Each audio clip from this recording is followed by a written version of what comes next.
Hello again. It's been a while since I posted a video, but I'd like to take a few minutes right now to introduce a video about reading a past, present and future spread. So if I can begin this way, if I ask you what you're doing and you say you're reading the TV guide to see what's on, right, then you're looking at information to know about what you might do in the future.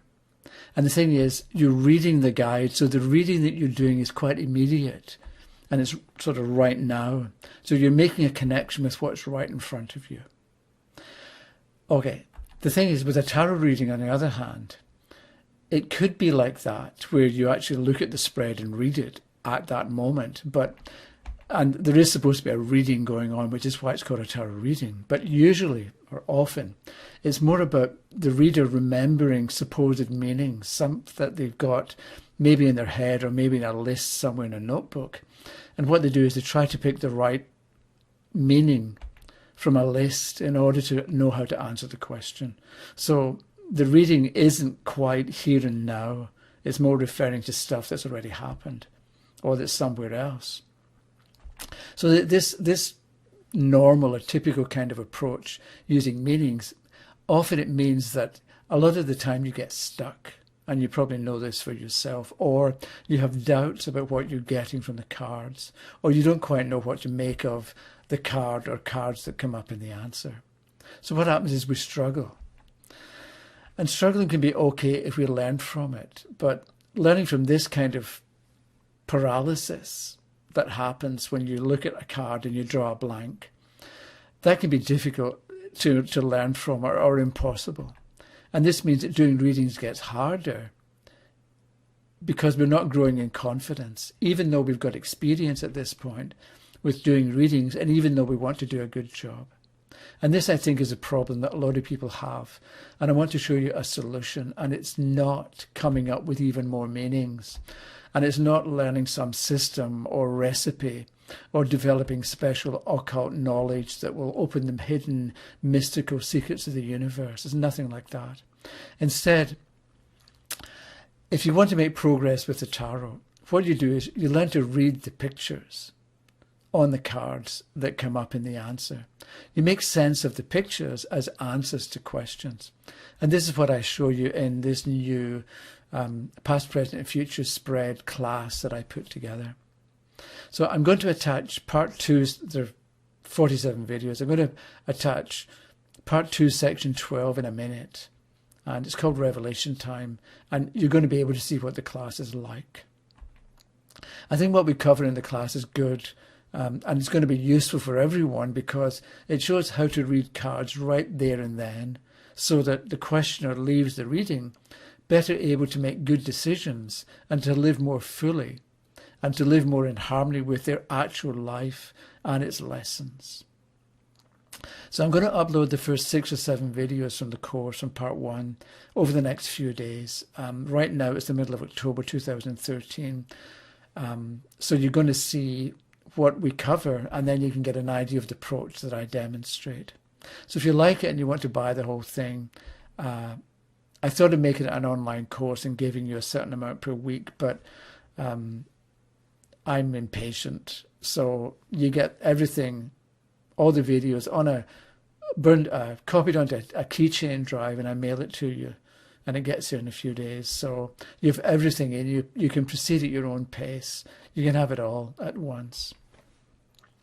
And also, since you're actually buying something, or you would be buying something and using actual money, I think you deserve extra. So as people have questions or comments or problems that they're not sure how to deal with, you let me know, and I'll email regular updates with replies and answers, because I think if one person has this type of question, other people are going to have similar questions or are going to be able to learn from the experience of somebody else, because other people are going to want to know the same thing. So in this way, it's an ongoing education that you get, and it can be personalized for you as well, since you and I can have contact, and I'll reply with text or audio or video and put it up there, put it out there, and we can share our experiences and learn from each other. There are going to be full details and a PayPal buy now button at www.thetarottraining.com. The videos are MP4 files and they look good on a computer, but YouTube compresses videos that you upload, so I'm not sure what part 2 section 12 is going to look like because it's being streamed. But anyway, here's part 2 section 12 and it lasts 9.5 minutes.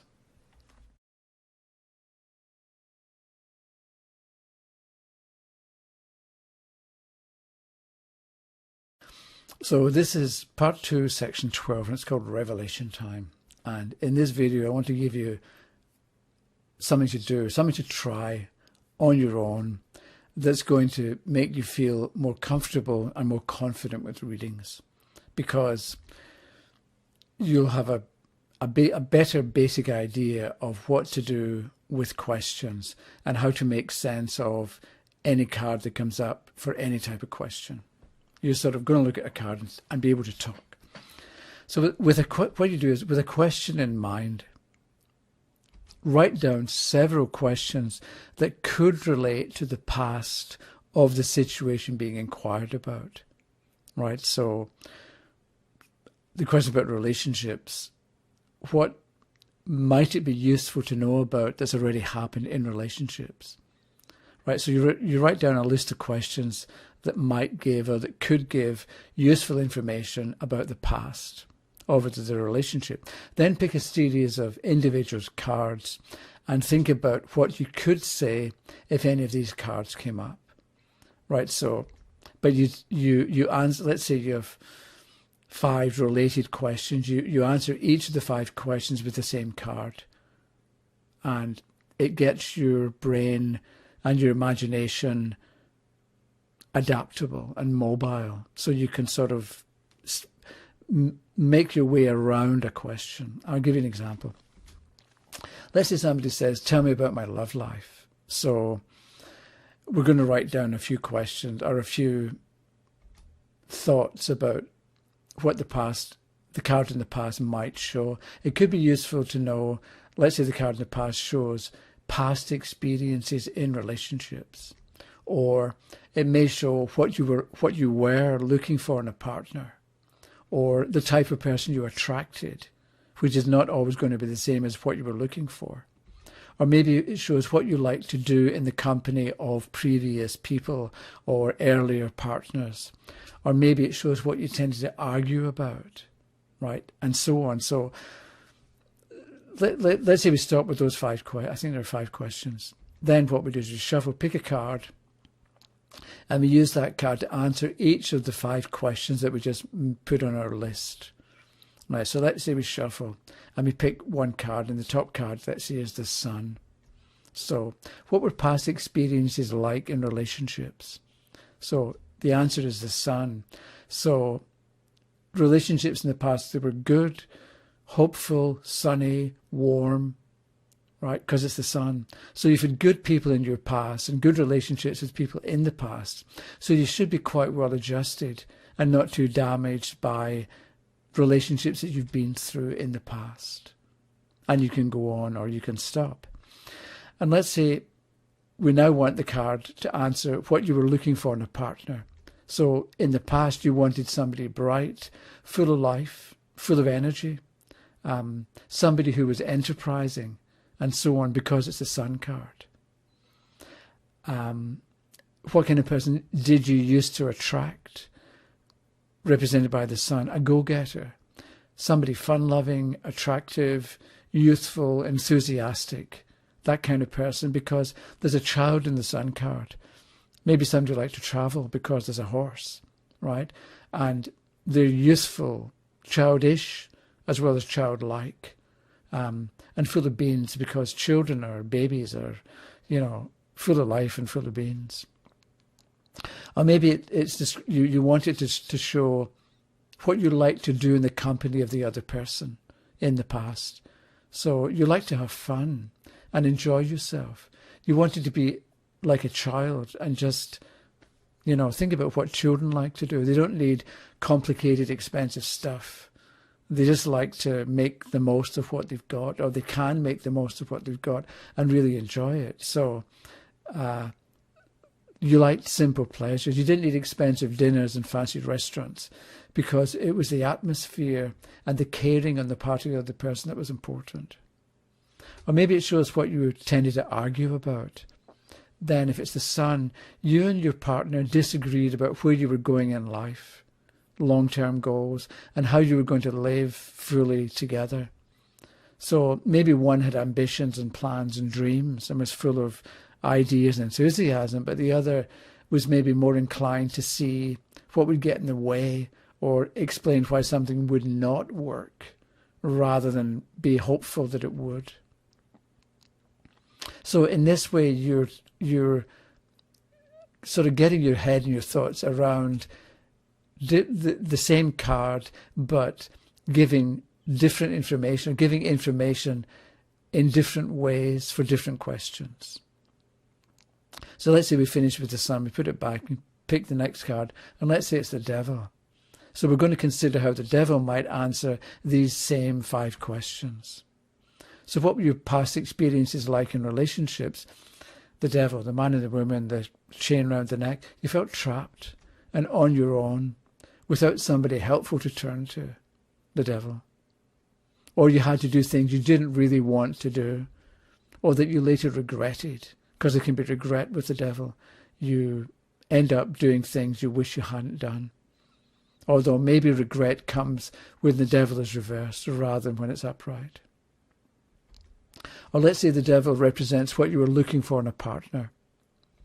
Somebody, it doesn't have to be somebody nasty. It can be somebody strong and charismatic, because the devil's quite attractive. You know, somebody who managed to get his or her own way, and they could talk people into anything. Right? So the devil may seem like a bad card to get, and it may not seem like a good thing, but maybe if you need help dealing with a bully or an unscrupulous person, it's good to have the support of somebody like the devil who's going to do whatever it takes, and he doesn't have to be nice and considerate of other people. So again, the devil's probably not the person maybe most people want to marry, but it can be a useful individual. Or maybe if the devil represents the type of person you're attracted. So this can be somebody dishonest, but who claims to be honest. Or a person who's kind of a contradiction, because what they do isn't what they say, right? Their actions don't support their words, or vice versa. Or somebody makes promises they have no intention of ever keeping. But by making promises, it allowed them to manipulate other people. So the devil can be a manipulator in this way. What did you like to do in the company of other people? The devil. Smoke, drink, eat too much, do naughty things, do nasty things, do things beyond the point of common sense or safety. You know, you get the idea of like going for long walks and giving up smoking isn't quite the devil. The devil's more like lying in bed till 3 PM and getting up and drinking and smoking all afternoon and all evening. That type of thing. Or maybe the devil could represent what you tended to argue about in the past. So maybe you disagreed about what was morally correct, or you had differences of opinion about what was the right thing to do, or what was the proper way to go about handling a situation.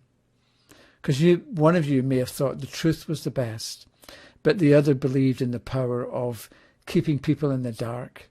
You know, tell them what they need to know rather than tell them everything. So it's best if they don't know, because then they're going to be less likely to change their mind, and so on. And then we choose another card, depending what it is. We answer those same 5 questions. If you practice this, you're going to get good at reading cards, because you're going to know the kind of thing to say and to be able to make sense of cards in the past, present, and the future, or in any other kind of spread that you do. So the follow-up in this instance, try this revelation time and make some notes in point form about what you think of as an answer. I think this is the end of part 2. So part 3 is going to begin where we look at the card for the present.